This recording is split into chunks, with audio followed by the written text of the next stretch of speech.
speaking, I apologize. But when I think of the Colonel, the friendship we have now, because I believe he's still alive. He'll be alive today, he's alive tomorrow, and forever. Tình bạn đối với tôi với lại ông Phước như là một cái tình bạn mà tôi thấy rằng ông luôn luôn sống trong lòng tôi. Friends can be friends. Anybody can be a friend of another person. But friends that fight together in combat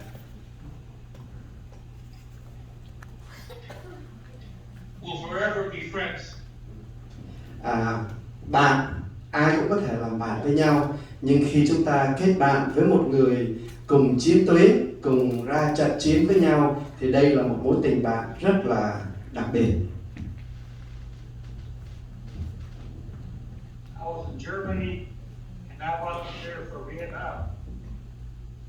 In Vietnam, I met my good friend, Colonel Hook. I apologize if I'm not pronouncing it right. I was going there as an advisor. However, it turned out that the Colonel was advising me.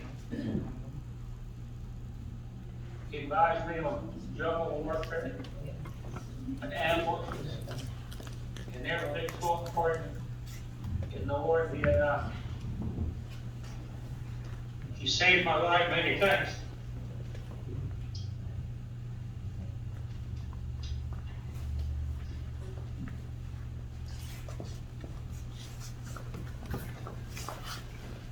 Excuse me. One time in particular, we were not too far from where we lived. He lived in a compound across the street from your father and mother. So we were called to protect a village there on the Cambodian border. Very soon we were surrounded by the enemy. I have a newspaper article to show that. Maybe 30 or 40 of the Vietnamese soldiers were killed. 3 or 4 of the American soldiers were killed. And to say one thing about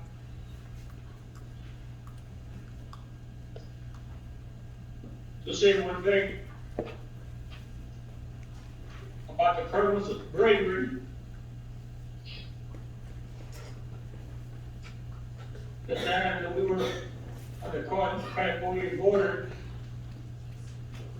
one enemy soldier threw a grenade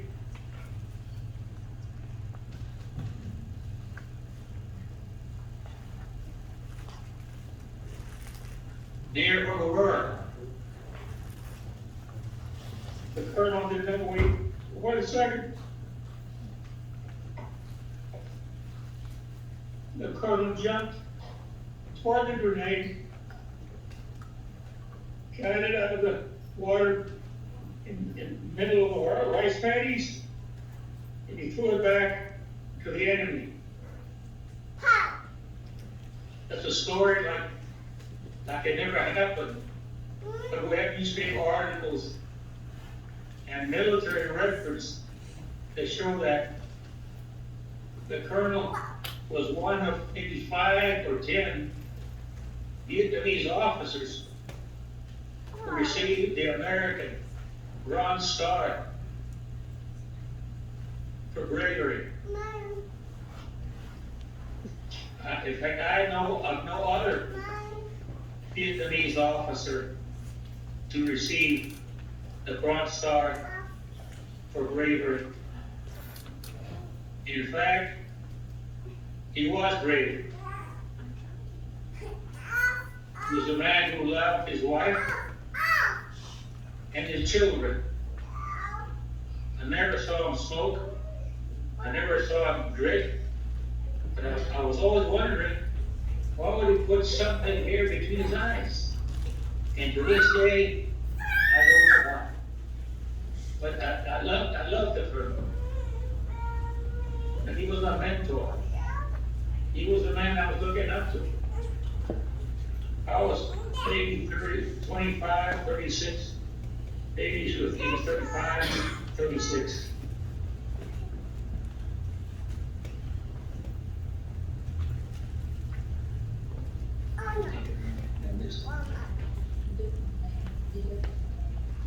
Yes, I forgot to mention this. After Vietnam, I thought about him and his family every day. One can never forget a friend, a comrade he was in war with.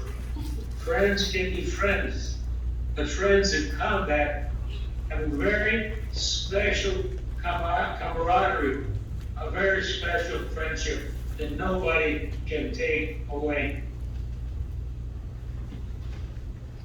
I found it by, well, like I was saying, after Vietnam, I thought about him every day. Finally, after about 10 years, more or less, from I left Vietnam, I started putting advertisements in a newspaper.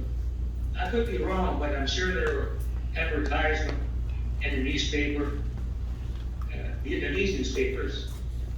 And finally, one day, he called me. I cried.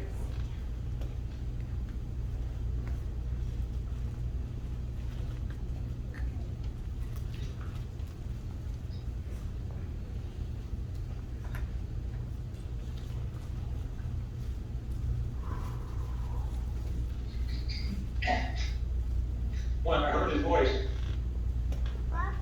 he came to Corpus Christi.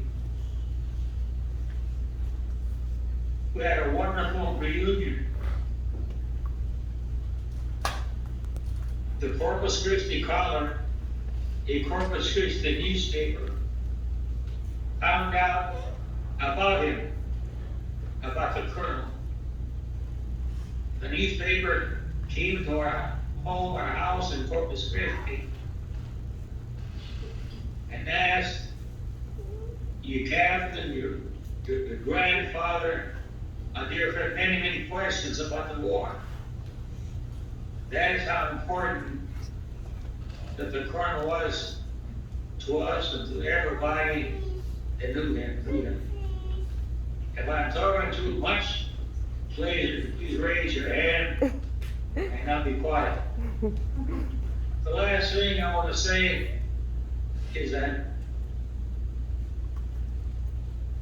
my wife can be my friend. People at the office can be my friends. But unless the people in the office, the men in the office, impart with me in combat, they will never be my true friends. It's friendships that are tested.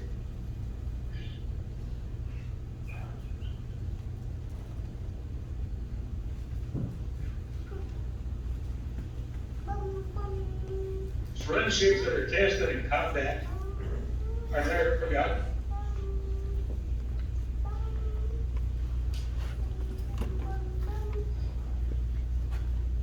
It was an honor serving with him. I loved him. And if God is willing, if God chooses,